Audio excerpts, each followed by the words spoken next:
Comment répondre à ce genre de questions? Dresser le tableau de variation de la fonction représentée ci-dessous. Un tableau de variation, ça comporte deux colonnes et deux lignes. La première ligne, c'est pour les valeurs de x, et la deuxième, c'est pour le sens de variation de la fonction.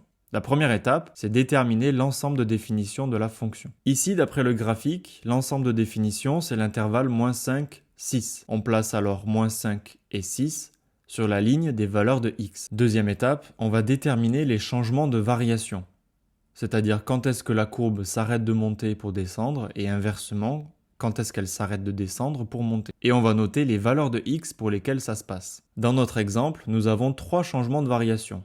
Il y a ici, ici et ici.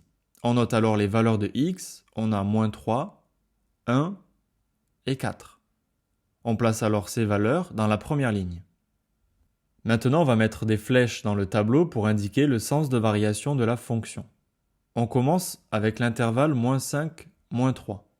Sur cet intervalle, on remarque que la courbe descend.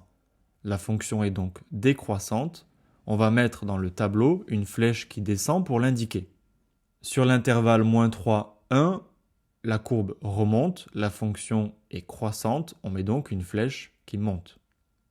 Sur l'intervalle 1, 4, la fonction est à nouveau décroissante, et sur l'intervalle 4, 6, la fonction est à nouveau croissante. On y est presque, plus qu'une étape, il faut mettre les images des valeurs de x au bout des flèches.